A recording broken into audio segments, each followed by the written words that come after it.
आसतु आज आम बनैबा फूलकोबी आलू तरकारी। देखंतु ये फूलकोबी आलू तरकारी झोलर कलरटी केमिति मटन झोलर कलर परी हेइछि।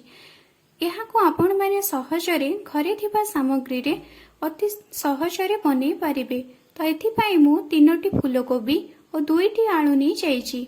फूलकोबी और आलू को भल भाबे मु छोट छोट खंडरे काटी देइछि।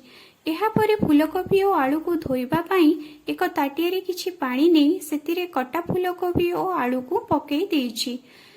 ए तरकारीटी प्रस्तुत करिबा पई चलंतु आमे प्रथमे एहार एक मसाला पेस्टटी प्रस्तुत करिबा। तो एथिपाई मु 1 चमच जीरा, 1 चमच धनिया, 10 रु 12 कला रसुण एवं गोटे बड़ साइजर टमाटो नहीं यार एक पेस्टटी तैयारी करुछि। एथिरे मु लंका नहीं नाही कारण परे तरकारी रे मु लंका गुंड पकेइबी। तो देखंतु एभली एक पेस्टटी मु प्रस्तुत करि नैछि। एहा परे एक कड़ाई रे 1 चमच तेल दे देबा। तेल गरम हेबा परे सेथिरे कटा पनीपरिबा को पकेई भल भाबे भाजी देबा। भाजिबा बेले सेथिरे किछि लूण और हळदी गुंड मध्य देई देबा। एहा परे सेथिरे एक ढांकुणी घोड़े देई एहाको 5 रु 7 मिनिट पर्यंत सिझिबाको छाड़ी देबा।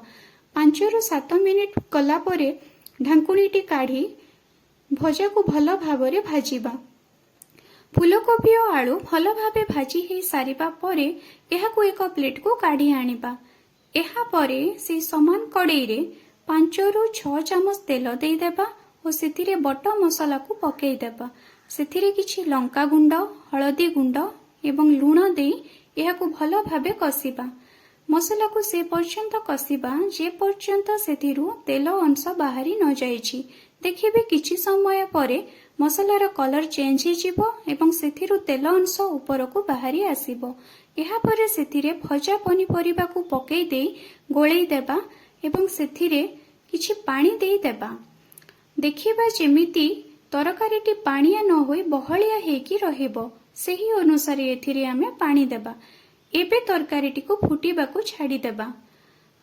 पानीटी फुटी आसीबा परे सेथिरे गरम मसला गुंड पकेई देबा एवं ढांकुणी देई गैस बंद करि देबा। एहा परे आमे एही तरकारीटी को काढ़ी गरम गरम भात किंबा रुटी सहित खाइबा।